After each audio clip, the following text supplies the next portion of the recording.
Bonsoir. Bienvenue. Bonjour. Bonsoir Guy Lagache, bienvenue sur le plateau de Quotidien. Voici une partie de l'équipe et le public. Vous avez présenté le magazine Capital sur M6, vous avez dirigé la chaîne D8, vous êtes passé par Radio France, vous avez réalisé un documentaire incroyable pour France 2 sur les premiers jours de la guerre en Ukraine qui s'appelle... Un président, l'Europe et la guerre. Vous étiez embedded avec le président de la République. Et vous revenez ce soir avec une soirée spéciale juste après Quotidien, juste après nous. Ça s'appelle C'est pour demain. Comment se nourrir, on voit l'affiche, comment se nourrir sans détruire la planète. On va commencer par un chiffre assez fou. L'alimentation contribue à 37% des émissions de gaz à effet de serre au niveau mondial, c'est-à-dire beaucoup plus que les transports qui sont à 28%. Oui, c'est assez étonnant. C'est ce qu'on a découvert en faisant cette enquête avec Najat Gamzi, Camille Desmaisons-Fernandez et Lucille Berland, qui sont les co-réalisatrices de ce film. En enquêtant sur la nourriture, on s'est aperçu qu'effectivement, sans savoir... C'était pas les transports. C'était pas le transport. Et c'est pas forcément évident, parce que les hydrocarbures sont pas là, comment dirais-je, dans notre nourriture, contrairement au transport. Mais la réalité, c'est que on a démontré dans le film que ça se passe de façon plus insidieuse, plus indirecte, mais presque plus spectaculaire au fond. Et si je prends juste l'exemple du poulet... Bah voilà, c'est ce que j'allais dire. Voilà. Même quand on mange un poulet, on croit bien faire, en fait non. Eh ben... On fait bien, on fait bien. De manger du poulet ? On fait mieux que si on mangeait de la viande rouge, par exemple, oui. Dont les émissions de gaz à effet de serre sont nettement supérieures à celles du poulet. Néanmoins, le poulet est pernicieux parce que pour élever les poulets, les éleveurs ont besoin de protéines, de leur donner de la protéine. Et cette protéine, depuis les années 60, c'est massivement du soja. Et ce soja, le premier producteur mondial de soja, c'est le Brésil. Et le Brésil est devenu une nation agricole, une des premières du monde. Et pour créer ces quantités de soja énormes, eh ben, on est allé déforester, notamment l'Amazonie, qui est, comment dirais-je, le premier poumon vert de la planète. On peut regarder un extrait justement de ça. Regardez. Avant, la forêt était comme ça. Oui, la forêt était partout là. Tout ce que vous voyez, c'était de la forêt, tout. Ici, c'était de la forêt, comme de l'autre côté. Et tout ce qui a été détruit pour son soja n'est autre que la végétation la plus célèbre au monde, l'Amazonie. Ici, je produis de la nourriture, je gagne de l'argent. C'est la source de mes revenus. Ça ne vient sûrement pas de la forêt, elle ne me rapporte rien. Si planter des pastèques me rapporte, je plante des pastèques. Si je dois planter du soja, tant que ça me rapporte des résultats financiers, je ne vis pas d'amour, je vis de résultats financiers. Et ce qu'il fait là-bas au Brésil est totalement légal, c'est-à-dire de raser une partie de la forêt amazonienne est légal. On s'étonne et ça crée une forme d'émotion de voir l'Amazonie être déforestée, mais c'est légal pour partie. En fait, le code forestier, la constitution brésilienne autorise les exploitants de pouvoir déforester à hauteur de 20%. Le reste, ils n'ont pas le droit. Donc vous avez une réserve légale de 80%. Mais ça veut dire que 20% de la forêt amazonienne peut donc être déforestée en toute légalité. Et il se trouve que les exploitants, avec la demande du soja qui ne cesse d'augmenter, parce que la volaille elle-même, sa demande augmente de façon exponentielle à travers le monde, eh bien, non seulement déforestent l'Amazonie, mais vont aussi déforester d'autres biomes, d'autres écosystèmes qu'on connaît moins, qui s'appellent le Cerrado, par exemple, qui nous sont également absolument indispensables parce que eux aussi, ces biomes-là, contribuent à réguler le climat par nature. Eh bien là, ils déforestent massivement. Et là, la loi est beaucoup plus permissive parce que là où on a le droit de déforester à hauteur de 20% la forêt amazonienne, pour le Cerrado, c'est 65%. Et le président Lula n'avait pas promis de corriger tout ça. C'est pareil qu'avec Bolsonaro. Ça s'est pas amélioré. Il y a des efforts qui ont été faits. Mais à un moment donné, vous avez une problématique qui est très intéressante, me semble-t-il, qui est la problématique d'un pays qui s'est développé ces 50 dernières années sur l'agriculture, là où d'autres se sont développés sur l'industrie ou d'autres sur les technologies. L'agriculture, c'est un ADN existentiel en matière économique. Donc, tout le problème, c'est de savoir comment vous faites une transition. Et même pour Lula, c'est compliqué, parce qu'il a conscience de cela. C'est en fait cette espèce de confrontation entre les besoins vitaux de la planète d'avoir un équilibre climatique et en même temps une problématique économique qu'il va falloir faire transitionner alors qu'il y a eu un développement qui s'est fait de façon massive pendant 50 ans. Alors, une solution, les images, elles sont assez étranges, ce sont les fermes verticales. Qu'est-ce que c'est? On va en voir deux. On commence par la française de ferme verticale. Elle est à 20 km de Paris, elle est à Sartrouville.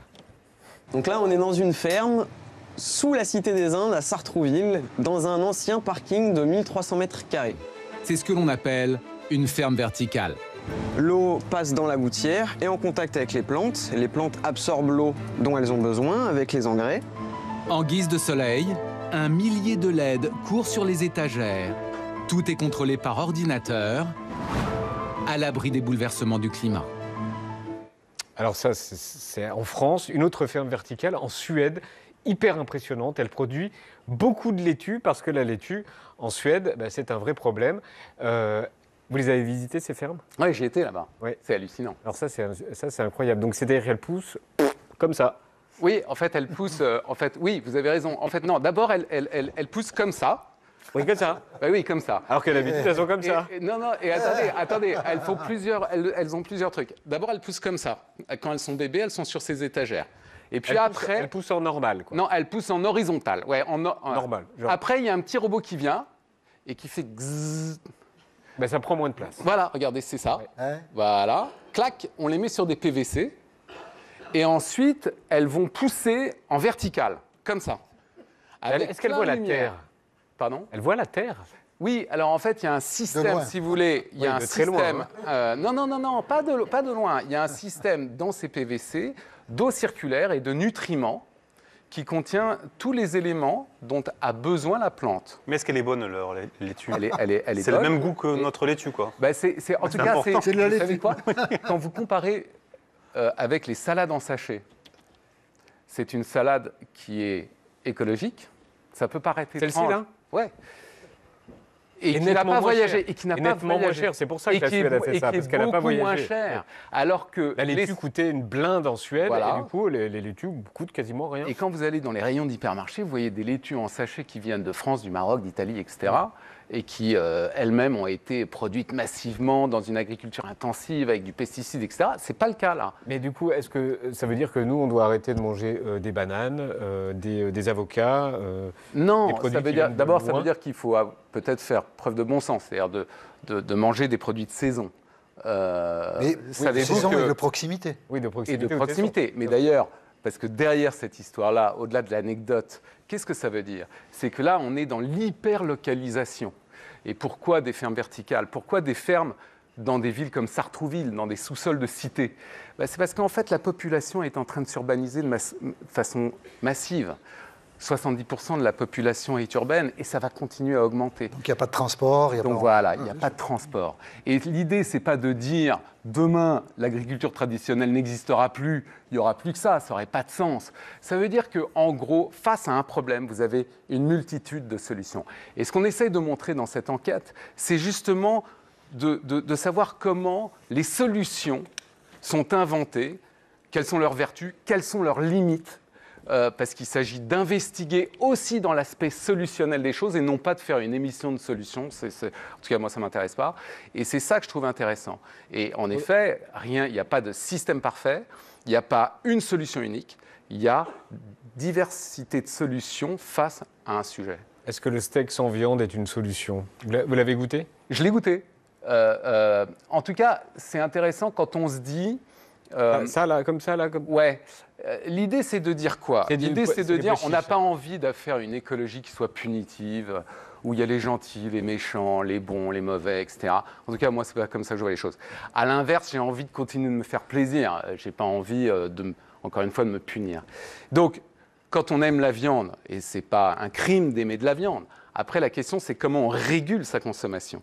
Et ce qui est intéressant, c'est de voir qu'aujourd'hui, il y a des protéines végétales qui ne sont pas forcément issues du soja, justement. Ça, c'est du pois chiche. Et c'est ça. Et ces protéines vous permettent d'avoir de la viande sans viande avec... Donc pas de la viande.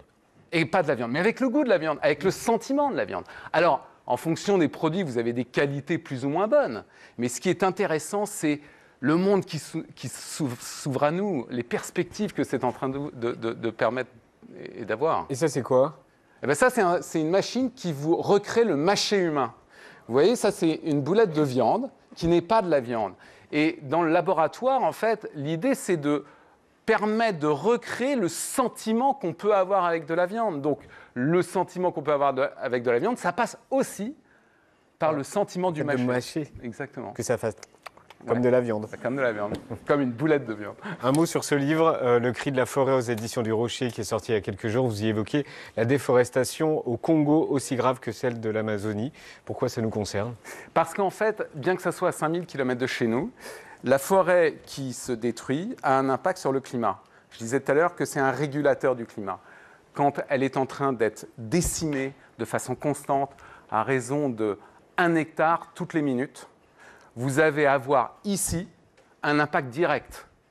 C'est-à-dire les inondations qu'on a connues, les sécheresses à répétition, les canicules sont liées à ce qui se passe d'un bout à l'autre de la planète. Et c'est pour ça que ce sujet est absolument passionnant, parce qu'il nous rapproche de choses qui peuvent nous paraître lointaines, mais qui nous sont en réalité absolument essentielles. Question qui n'a rien à voir, il paraît que Vladimir Poutine j'allais dire à les boules, est furieux contre Emmanuel Macron à cause de vous. Est-ce que vous confirmez? Je crois qu'il n'était pas très content, oui. Parce que ce qui s'est passé, c'est dans le doc Embedded. Oui, en fait, j'ai passé 6 mois donc à l'Élysée à suivre le président et ses équipes du pôle diplomatique entre le 1er janvier 2022 et le 30 juin 2022. Pourquoi?